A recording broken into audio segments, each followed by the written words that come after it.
இல்ல நீங்க வந்து சிட்டிசன்ஷிப் வந்து கிராண்ட் ஆயிடுச்சு. அது முடிஞ்சிருச்சு. ஒரு காரணத்துக்காக அவங்களுக்கு குடுத்தாச்சு.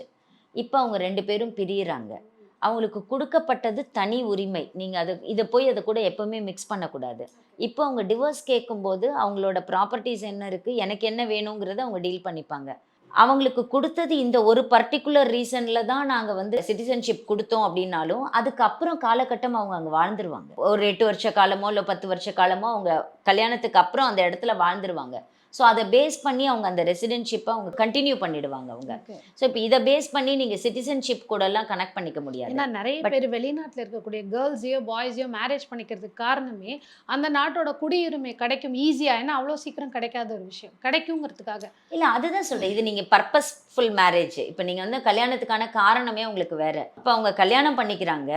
அந்த காரணத்த அச்சீவ் பண்ணிடுறாங்க. அதுக்கப்புறம் அவங்க அதுலருந்து வெளில வந்துருவாங்க. ஓகே. ஸோ சிட்டிசன்ஷிப் லா வந்து என்டையர்லி டிஃபரெண்ட். டிஃபரெண்ட். இப்போ மேட்ரிமோனியல் டிஸ்பியூட்ஸ் வந்து என்டையர்லி டிஃபரெண்ட். ஓகே. இத கொண்டு போய் அது கூட நீங்க மிக்ஸே பண்ண முடியாது. அதுக்கான சட்டதிட்டம் தனி. இப்போ அத வந்து குடியுரிமைய பறிக்கணும் அப்படின்னு அந்த நாடு நெனச்சா, அதற்கான சில காரணங்கள் இருக்கும். அத பேஸ் பண்ணி அவங்க அத பறிச்சுக்கலாம். ஓகே. பட் நீங்க நேத்து நீ கல்யாணம் பண்ணியிருந்த, ம். அதனால உனக்கு நான் சிட்டிசன்ஷிப் குடுத்தேன். இன்னைக்கு நீ அவர டைவர்ஸ் பண்ணிட்ட. அதனால உன்னோட சிட்டிசன்ஷிப்ப நான் கேன்சல் பண்றேங்கிறது இங்க பண்ண முடியாது.